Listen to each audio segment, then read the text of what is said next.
Hello, everyone, and welcome back to Learn Easily. I'm John, and I'm here with my wonderful co-host, Emma. How are you today, Emma? I'm doing great, John. Excited about today's lesson. We're going to dive into the art of apologizing and how important it is to get it right no matter the situation. Plus, we've got some fun anecdotes and practical tips lined up for you. Absolutely. Apologizing is something we all have to do at some point, but knowing how to do it effectively is key. We'll be sharing real-life stories, engaging dialogues, and of course, we'll help you expand your vocabulary along the way. Before we jump into the dialogues, let's share a quick story. John, can you recall a time when you had to apologize but maybe didn't get it right at first? Oh, absolutely. I remember this one time at work. I accidentally sent an email to the wrong client. It wasn't just a small mistake. The email contained some sensitive information. When I realized what I had done, I panicked. I quickly apologized, but at first, I was too vague, just saying sorry about that. The client was confused, so I had to go back and clarify what had happened, offering a more sincere and detailed apology. That's a great example. Sometimes just saying sorry isn't enough. You need to explain the mistake and make sure the other person feels you truly understand the impact. What about you, Emma? Any awkward apology moments? Oh, I've had plenty. One that sticks out is when I was at a family dinner and accidentally spilled wine on my cousin's new white shirt. I was mortified. I immediately apologized, but I could tell that sorry wasn't quite enough. So I offered to help pay for the cleaning, and later I even bought them a new shirt as a gesture of goodwill. Exactly. And that's what we'll be talking about today.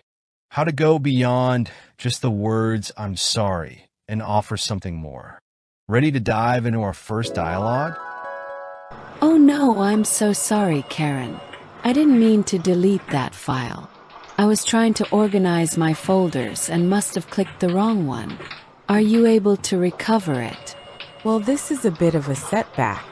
That was an important document. I'll need to check if our IT team can restore it. I feel terrible. Let me help you by reaching out to IT and seeing if there's anything else I can do to fix the situation. Thanks, Emma. I appreciate you taking responsibility and offering to help. Let's hope we can get it back. So, in that dialogue, we saw Emma apologize quickly, but also offer a solution to make amends. This is a crucial part of any sincere apology, showing the person you're willing to help fix the problem.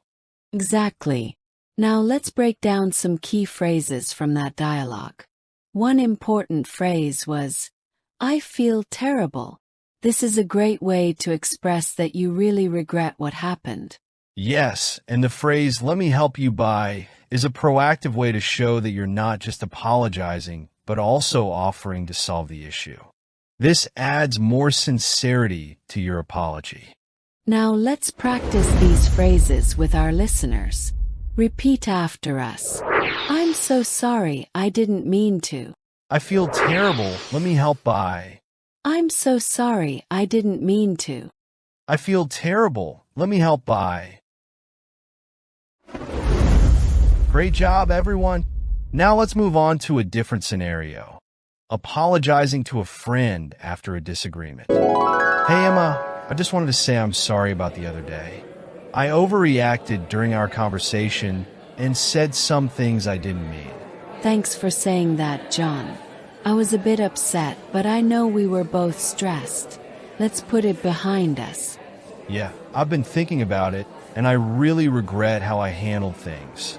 How about we grab a coffee and start fresh? That sounds perfect. I appreciate you taking the time to talk about it. That was a great example of how to handle a disagreement with a friend. It's not just about saying sorry, but also recognizing where things went wrong and showing you're ready to move forward. Right? Let's take a closer look at some key phrases here. One phrase to remember is "I overreacted." This is a good way to acknowledge that your actions or words were more extreme than they should have been. And another phrase that's really important is, let's put it behind us. This is a great way to suggest that both parties move on from the issue.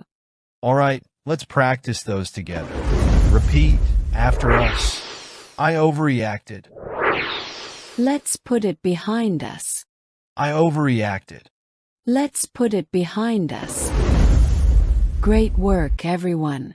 Now, let's shift gears and talk about apologizing in a more personal and emotional situation.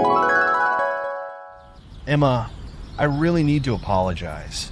I know I've been distant lately, and it's not fair to you. I've been caught up with work, but that's no excuse for ignoring our relationship.